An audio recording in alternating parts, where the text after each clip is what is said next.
Damai sejahtera Allah yang melampaui segala akal, itulah yang menguasai hati dan pikiran saudara di dalam Kristus Yesus Tuhan kita. Amin. Jemaat yang dikasihi Kristus, selamat hari Minggu, kiranya sukacita dan damai sejahtera dari Tuhan memenuhi kehidupan kita semua. Firman Tuhan pada minggu yang ke-17 setelah Trinitatis pada hari ini tertulis dalam kitab Kejadian pasal yang kedua, ayat 18 sampai ayat 25.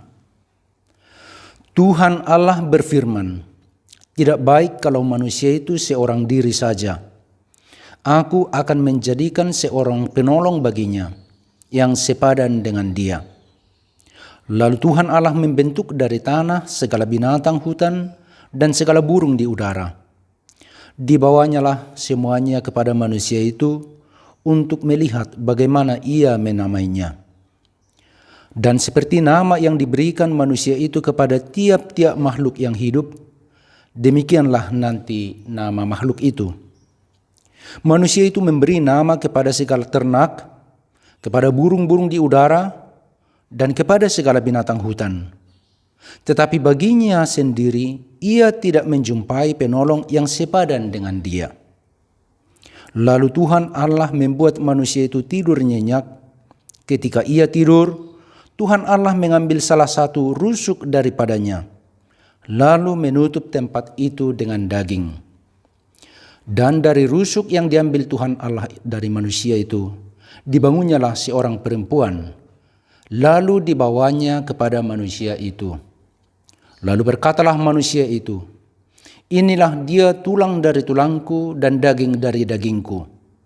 Ia akan dinamai perempuan sebab ia diambil dari laki-laki.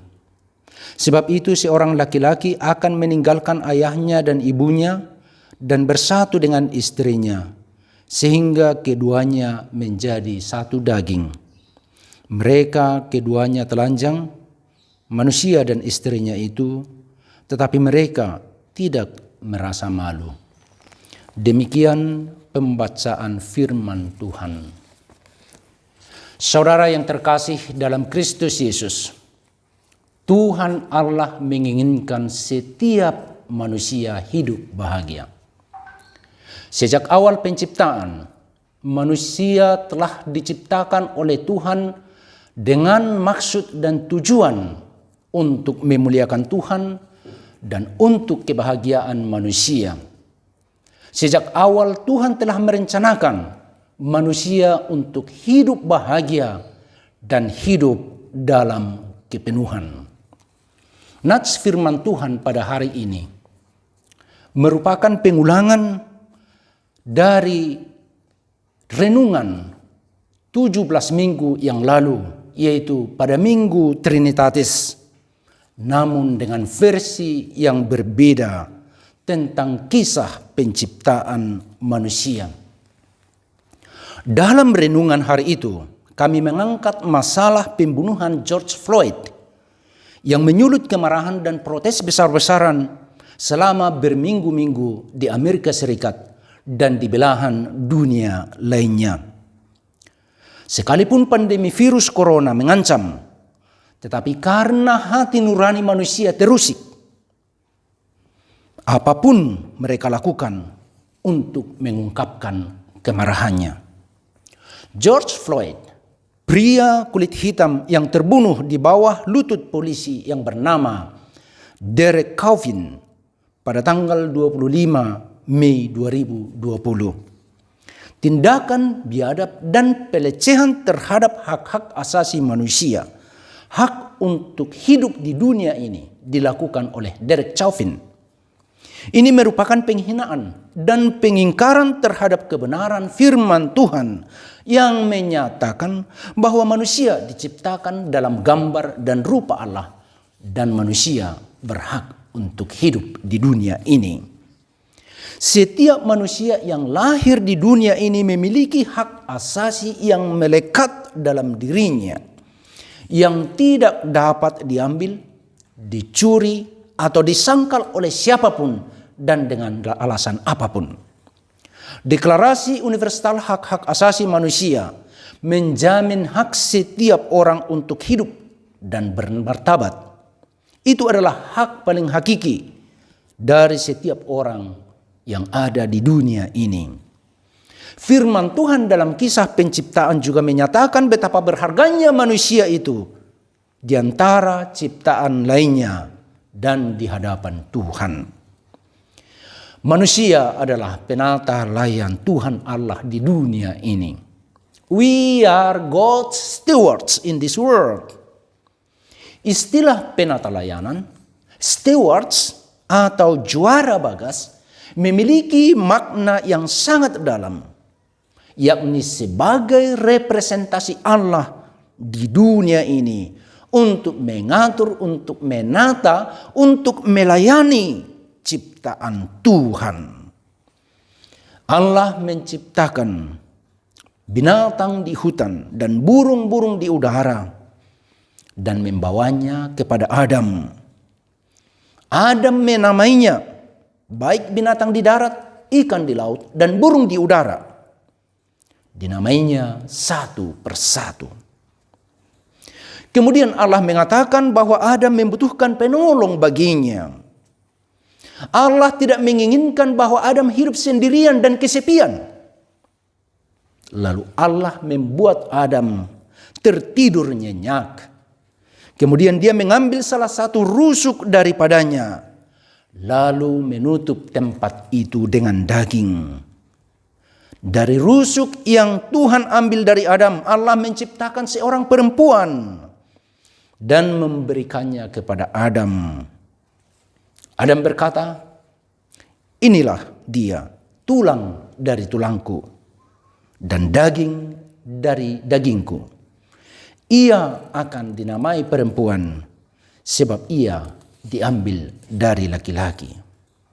Tentang hal ini, Bapak Gereja dan Teolog besar di abad mula-mula, Santo Agustinus menuliskan, perempuan diciptakan dari rusuk laki-laki, bukan dari kepalanya untuk menjadi atasannya, bukan pula dari kakinya untuk diinjak-injak, melainkan dari rusuknya untuk menjadi mitra sepadan sederajat, dekat pada lengannya untuk dilindungi, dekat di hatinya untuk dicintai, dan menjadi penolong yang sepadan bagi laki-laki.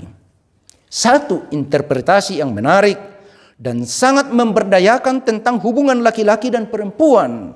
Pada masanya pemikiran Agustinus ini sangat-sangat revolusioner. Dalam sejarah dan di banyak gereja, perempuan dianggap sebagai warga kelas 2, lebih rendah dari laki-laki. Perempuan dianggap lebih rendah dan memiliki harkat yang tidak setara dengan laki-laki. Tetapi dengan interpretasi Agustinus ini, pemikiran ini dirubah. Ada kesetaraan antara laki-laki dan perempuan. Namun dengan pemikiran bahwa perempuan merupakan mitra, penolong yang sepadan, berarti mereka cocok, sesuai, dan tepat bersama-sama menjadi penata layan Tuhan di dunia ini. Mereka sama-sama melayani sesuai dengan panggilan Tuhan. Yang satu bukanlah pembantu bagi yang lain, melainkan penata layan yang harus saling menghormati, saling menghargai, saling menguatkan, dan saling menyokong dalam menunaikan tugas dan panggilan Allah di dunia ini. Dan demi saling melengkapi dalam kebahagiaan hidup di dunia ini. Menjadi penata layan Allah di dunia ini adalah panggilan mulia bagi setiap manusia. Dan Tuhan memberikan status dan tugas yang sangat tinggi dan mulia bagi manusia. Sebagai gambar dan rupa Allah, manusia itu sangat-sangat berharga. Namun, kenyataan ini sering diabaikan, sering dilupakan, bahkan sering disangkal melalui perkataan dan perbuatan yang merendahkan dan melecehkan eksistensi sesama manusia seperti yang terjadi kepada George Floyd dan banyak orang yang terisolasi, yang kesepian, yang tidak diakui keberadaannya oleh banyak orang. Sekalipun George Floyd berulang kali menjerit, "Aku tidak dapat bernafas, Mama tolong." Tetapi Derek Chauvin, sang polisi, tidak melepaskan lututnya dari leher Floyd. Setelah beberapa menit, dan dia tidak sadarkan diri, akhirnya tewas. Perbuatan ini merupakan pengingkaran terhadap maksud penciptaan Allah, di mana Tuhan menginginkan setiap orang diakui dan dihormati keberadaannya, di mana setiap orang memiliki kehidupan dalam kepenuhan, bukan kesepian, bahkan dalam pelecehan, penghinaan seperti yang terjadi kepada George Floyd. Kekerasan, ras diskriminasi, dan pengingkaran terhadap martabat manusia telah terjadi berulang kali dalam sejarah peradaban manusia. Itu adalah bagian dari sejarah perjalanan dunia ini. Itu merupakan pelanggaran serius, bukan hanya terhadap deklarasi hak-hak asasi manusia, tetapi terhadap maksud penciptaan Allah. Imago Dei, baiklah kita menjadikan manusia menurut gambar dan rupa kita. Maka Allah menciptakan manusia itu menurut gambarnya. Penciptaan manusia diikuti dengan perintah beranak cuculah dan bertambah banyak serta berkuasa atas ciptaan lainnya. Dan Allah melihat segala yang dijadikannya sungguh amat baik. Tuhan menciptakan manusia setelah ciptaan lainnya, menunjukkan bahwa manusia memiliki posisi yang istimewa. Siapakah manusia sehingga engkau mengingatnya? Apakah anak manusia sehingga engkau mengindahkannya? Engkau telah membuatnya hampir sama seperti Allah dan telah memahkotainya dengan kemuliaan dan hormat. Mazmur 8 ayat 5 sampai 6. Jadi kita semua, saudara-saudara, umat Tuhan, kita semuanya sangat berharga dan mulia. Tuhan memahkotai kita dengan kemuliaan dan kehormatan. Tuhan tentunya memiliki visi dan rancangan mulia dalam segala ciptaannya, secara khusus dengan penciptaan manusia. Langit, bumi, dan segala yang termasuk di dalamnya, termasuk gugusan bintang-bintang atau benda-benda luar angkasa yang tak terhitung itu, diciptakan demi kemuliaan Tuhan Allah. Demikian juga manusia. Manusia memiliki panggilan khusus untuk berkuasa atas ciptaan dan memeliharanya seturut dengan kehendak Sang Pencipta.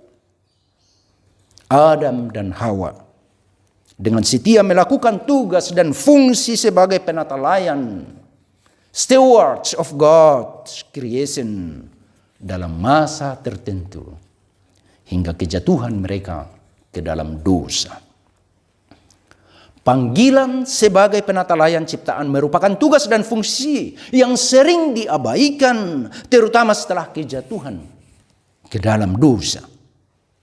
Sebaliknya, penguasaan dan eksploitasi terhadap ciptaan semakin dominan. Itulah salah satu penyebab masalah besar dalam perjalanan sejarah, di mana penguasaan atas binatang, tumbuhan, dan ciptaan lainnya, serta eksploitasi demi kepuasan hasrat manusia semakin dominan. Bahkan eksploitasi manusia terhadap sesama manusia terjadi di mana-mana, terjadi dari waktu ke waktu.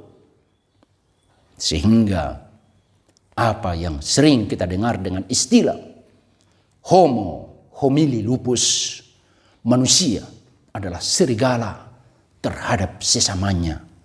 Itu bukan kata-kata kosong, tetapi kenyataan yang terjadi dalam sejarah. Fungsi pemeliharaan demi keberlanjutan ciptaan, sustainability of God's creation dan penata layanan semakin tergerus, bahkan terabaikan.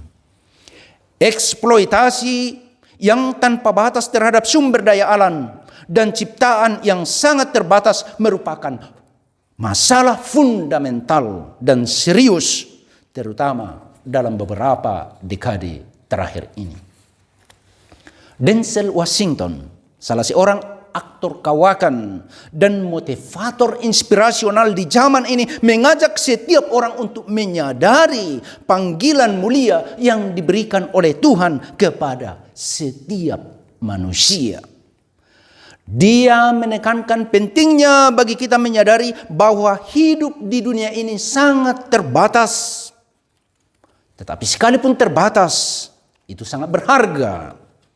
Sekarang bagaimana kita menggunakan kesempatan yang sangat singkat dan terbatas di dunia ini, sehingga hidup kita benar-benar berguna. Dia mengatakan, put God first. Jadikan Tuhan yang pertama dan utama dalam hidupmu. Apapun yang saya miliki, dan memang saya memiliki sesuatu, dia katakan, itu adalah anugerah Tuhan. Pahami itu. Itu adalah pemberian. Gift of God. Dan sekarang, apa yang kita lakukan dengan apa yang kita miliki?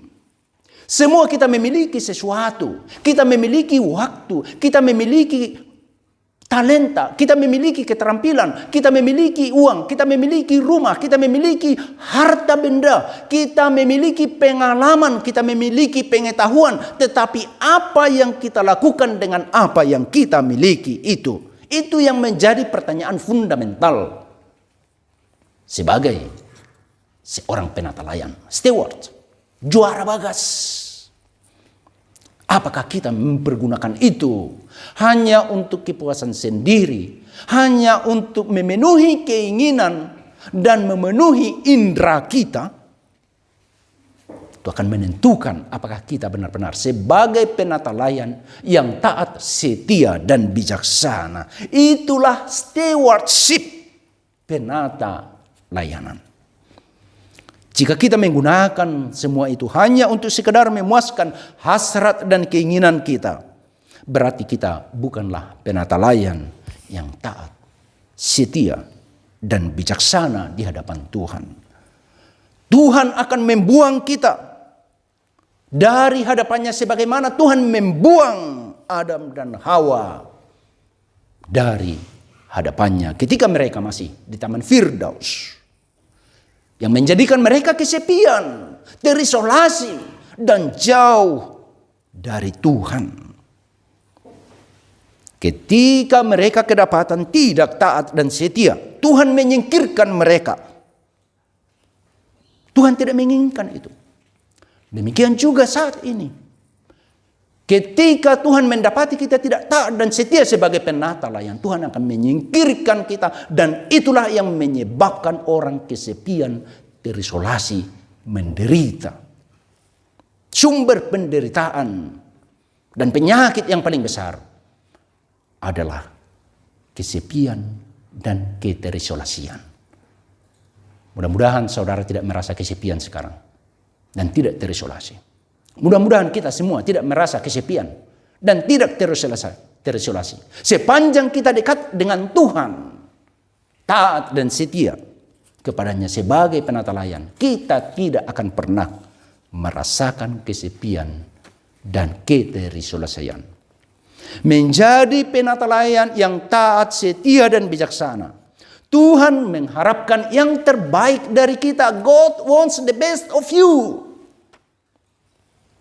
Tuhan menginginkan yang terbaik dari kita. Artinya, Apapun yang kita miliki, waktu, talenta, uang, kecakapan, kepintaran, keterampilan, pengalaman, harus kita pergunakan dengan sebaik-baiknya dan dengan sebenar-benarnya demi servis pelayanan terhadap Tuhan, terhadap sesama kemanusiaan, dan terhadap ciptaan Tuhan demi kemuliaan namanya. Kita tidak bisa membohongi hati kita. Terlebih kita tidak bisa membohongi Tuhan. Tuhan tahu. Dan hati kita akan berkata, apakah yang saya lakukan dan saya katakan ini sudah benar sebagai pelayanan? Apakah yang saya lakukan dengan apa yang saya miliki, dengan talenta saya, pengetahuan saya, harta saya, uang saya, pengetahuan saya, sudah benar-benar merupakan penata layanan terhadap Tuhan dan terhadap ciptaan Tuhan? Dengar kata hati. Karena itu, layanilah dengan hati.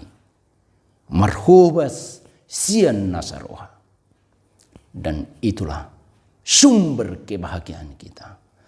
Dan itu akan menjadikan kita terkoneksi terhadap orang lain. Sehingga kita tidak akan kesepian dan terisolasi. Kita adalah makhluk sosial, ciptaan Tuhan. Kita tidak bisa terpisah satu dengan yang lain. Karena itu mari kita pergunakan apa yang kita miliki sebagai servis penata layanan terhadap sesama, terhadap ciptaan, dan terhadap Tuhan. Amin. Kita berdoa. Bapa yang maha baik dan maha pengasih, terima kasih ya Tuhan. Melalui firman-Mu Engkau telah mengingatkan kami bahwa kami adalah penata layan, juara bagas yang Tuhan panggil untuk menggunakan segala yang Tuhan berikan kepada kami sebagai servis pelayanan terhadap sesama, terhadap ciptaan, dan demi kemuliaan nama Tuhan. Berkati dan kuatkan kami ya Tuhan, untuk melaksanakan firman-Mu, sehingga hidup kami tidak pernah kesepian, terisolasi, terasing, karena Tuhan tetap dekat dengan kami, hamba-hamba-Mu, penata layan yang Tuhan panggil dan pakai di dunia ini. Terpujilah nama-Mu dalam Kristus Yesus. Amin.